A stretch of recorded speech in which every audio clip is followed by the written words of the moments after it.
प्यारे बच्चों, आज हम पढ़ने जा रहे हैं कक्षा 12वीं का एक यूनिट नंबर 1, जिसका नाम है बिलियन। बिलियन नाम के इस अध्याय में सामान्यतः 2 या 3 टॉपिक बनते हैं। एक टॉपिक का नाम है सांता के पद, जिसको हमने पिछली वीडियो में पढ़ा था। एक टॉपिक का नाम है राउट का नियम और हेनरी नियम।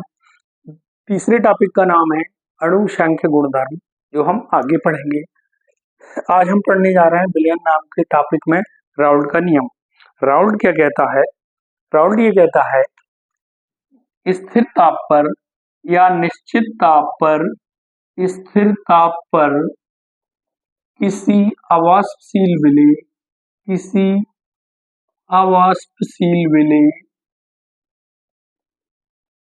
विलेय युक्त विलयन का वाष्प दाब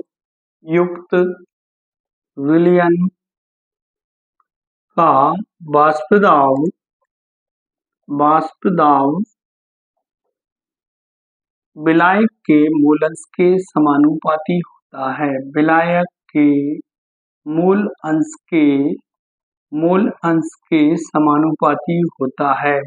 अंश के समानुपाती होता है। अच्छा, राउल्ट ने केवल इतना कहा कि यदि किसी अवाष्पशील विलेय को विलायक में घोला जाए, जो विलयन बनता है उस विलयन में स्थिर ताप पर अवाष्पशील विलेय युक्त विलयन का वाष्प दाब विलायक के मूल अंश के समानुपाती होता है। अर्थात PS मीन्स विलयन का वाष्प दाब किसके समानुपाती होता है? x1 के। चूंकि PS बराबर क्या है? विलयन का वाष्प दाब। विलयन का वाष्प दाब है। x1 क्या है? ये विलायक का मूल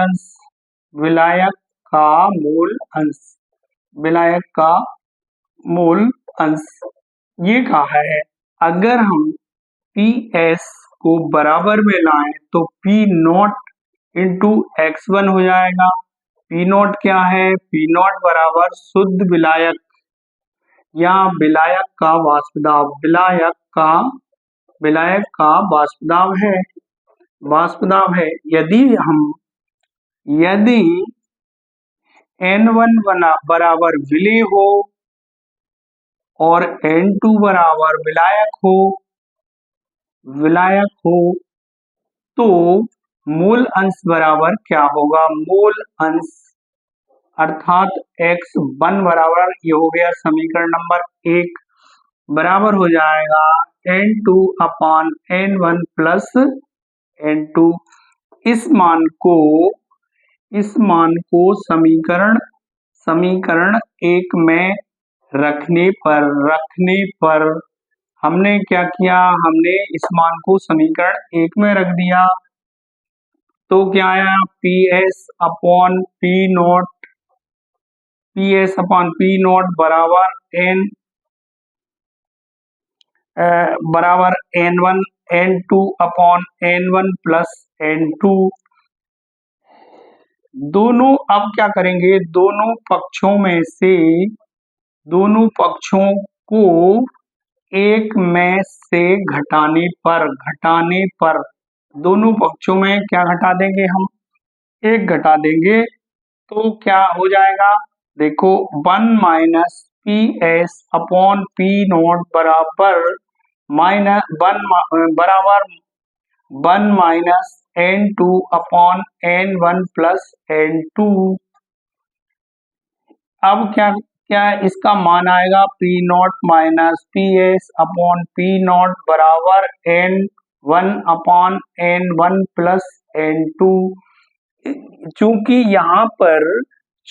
यहाँ पर P not minus PS upon P not क्या है? ये है वाष्प दाब का आपेक्षिक वाष्प दाब का आपेक्षिक अवनमन जो है वाष्प दाब का आपेक्षिक अवनमन क्या है? ये किसके बराबर होता है? विलेय के मूल अंश के बराबर होता है। इसका अर्थ ये हुआ ये क्वेश्चन 2-3 तरीके से पूछा जाता है। राउल्ट का नियम क्या है? राउल्ट का नियम सिर्फ इतना, राउल्ट क्या कहकर गया, इतना कहकर गया है कि स्थिरता पर किसी अवाष्यशील विलयुक्त विलयन का वाष्प दाब विलायक के मोल अंश के समानुपाती होता है, अर्थात PS समानुपाती x1। या तो ये या फिर हम उसको ये बोल सकते हैं कि वाष्प दाब का जो आपेक्षिक अवनमन है वो विलय के मोल अंश के बराबर होता है, या विलयन का वाष्प दाब विलायक के मोल अंश के समानुपाती होता है। ये क्वेश्चन आता है राउल्ट का नियम क्या है, इसके लिए व्यंजक लिखिए। राउल्ट का नियम ये है, इसके लिए हम व्यंजक लिख सकते हैं P not minus PS upon P not बराबर N1 upon N1 plus N2। ये P not minus PS upon P not होता है वाष्प दाब का आपेक्षिक अवनमन। ये किसके बराबर होता है? अवनमन विलय के मूल अंश के बराबर होता है, विलय के मूल अंश के बराबर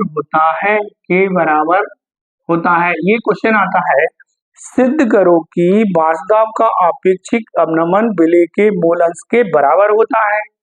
कई बार ये पूछा जाता है कि सिद्ध करो कि वाष्प दाब का जो विलयन का वाष्प दाब है वो विलायक के मूल अंश के समानुपाती होता है।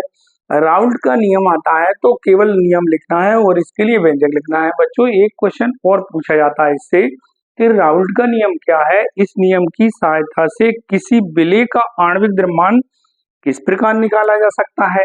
तो यहाँ पर हम एक बात और करेंगे, विलय का आणविक द्रव्यमान निकालने के लिए आणविक द्रव्यमान निकालना है, विलय का आणविक द्रव्यमान निकालना है तो किससे निकाल लेंगे। एक क्वेश्चन है कि राउल्ट का नियम क्या है, आप नियम इतना लिख दीजिए। फिर एक क्वेश्चन है उसी में कि विलय का आणविक द्रव्यमान किस प्रकार निकाला जा सकता है। तो विलय का आणविक द्रव्यमान निकालने के लिए हम इस नियम की सहायता से P not upon PS upon P not बराबर N1 upon N1 plus N2 हम जानते हैं, क्योंकि ये राउल्ट ने ये कहा है कि वाष्प दाब का आपेक्षिक अवनमन विलय के मूल अंश के बराबर होता है। इससे हम आणविक द्रव्यमान किस प्रकार निकाल सकते हैं, समीकरण ये एक हो गया। यदि यहाँ पर देखें, यदि W1 विलय, W2 विलायक और इनके अणुभार क्रमशः M1 व M2 हो तो क्या कर सकते हैं, तो विलय बराबर क्या हो जाएगा, विलय बराबर हो जाएगा W1 अपान M1, और इसी प्रकार विलायक बराबर क्या हो जाएगा, विलायक बराबर हो जाएगा W2 अपान M2। अब ये जो मान आया है ये N1 का मान है, N1 विलय का, जे किसका है, N2 का मान है। अब इस मान को समीकरण एक में रखने पर समीकरण एक में रख दिया। समीकरण एक क्या है, P not minus PS upon P not बराबर N1 का मान कितना है, W1 upon M1 upon W1 upon M1 plus W2 upon M2। ये समीकरण एक में हमने इसका मान रख दिया। अब इस मान को रखते हैं, यदि यहाँ पर देखें, यदि N1 बराबर क्या है, विलय, और चूंकि तनु विलयनों के लिए, यदि तनु विलयन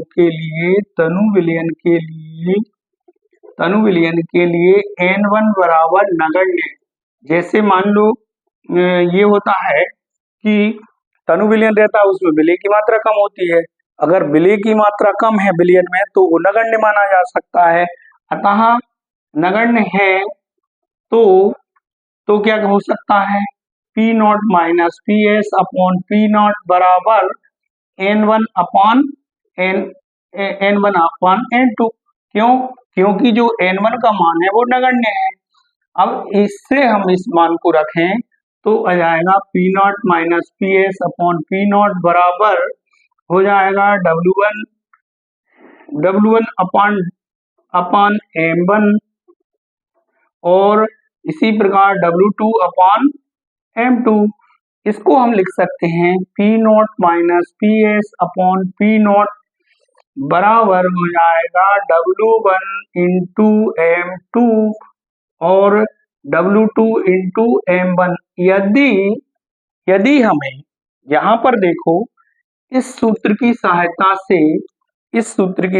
से हम विलेय का आणविक द्रव्यमान निकाल सकते हैं। यदि यहाँ पर देखो, यदि हमको W1 M1 W1 W2 एवं M2 के मान पता हो तो M1 मतलब विलेय का आणविक द्रव्यमान ज्ञात किया जा सकता है। अब बच्चों, इस प्रश्न के पूछने के ढेर सारे तरीके हैं। एक तरीका ये है कि राउल्ट का नियम क्या है, इसके लिए व्यंजक लिखो। राउल्ट के लिए सूत्र निकालिए, तो हम ये लिख देंगे। ये पूछा जाता है राउल्ट का नियम क्या है, इस नियम की सहायता से किसी विलेय का आणविक द्रव्यमान कैसे निकाल सकते हैं। तो बच्चों, यहाँ पर लिखना है स्थिर ताप पर किसी अवाष्पशील विलयन का वाष्प दाब विलायक के मूल अंश के समानुपाती होता है। फिर निकालेंगे हम इसके सूत्र सहायता से, इसकी दृष्टि से निकाले विलेय का आणविक द्रव्यमान। विलेय का आणविक द्रव्यमान निकालने के लिए क्या करेंगे, जो राउल्ट का नियम है वाष्प दाब का आपेक्षिक अवनमन विलेय के मूल अंश के बराबर होता है। तो यहाँ W1 और W2 विलेय और विलायक के अणुभार हैं, M1 की मात्रा है और M1 और M2 विलेय और विलायक के क्रमशः अणुभार हैं। तो विलेय को हम इससे दर्शा सकते हैं, विलायक को W2 अपान M2 कर सकते हैं। इस मान को हमने समीकरण 1 में रख दिया, समीकरण में 1 में रखा तो W1 अपान M1 अपान W1 अपान M1 प्लस W2 अपान M2। चूंकि तनु विलयनों के लिए N1 का मान नगण्य होता है, तो उस स्थिति में क्या होगा, P not minus P S upon P not बराबर N1 अपान N2। N1 का मान J है, N2 का मान J है। यदि हम इसको क्रॉस मल्टीप्लाई करें तो P not minus P S upon P not बराबर आएगा W1 इंटू M2 और W2 इंटू M2। अगर हमको W1 W2 और M2 के मान पता हो तो हम किसी विलेय का आणविक द्रव्यमान राउल्ट के नियम की सहायता से ज्ञात कर सकते हैं। तो एक तरीका ये है, राउल्ट का नियम क्या है, विलेय का आणविक द्रव्यमान निकालने सूत्र निकालिए। एक नियम ये राउल्ट के नियम क्या है, इसके लिए सूत्र निकालिए। एक ये पूछा जाता है राउल्ट का नियम क्या है, इसके लिए व्यंजक लिखिए। 2025 के लिए ये सबसे इम्पोर्टेंट क्वेश्चन है। पूछने का तरीका जो भी हो, परंतु राउल्ट नियम से संबंधित 2 या 3 क्वेश्चन इसमें बनते हैं जो इससे पूरे हो जाएंगे।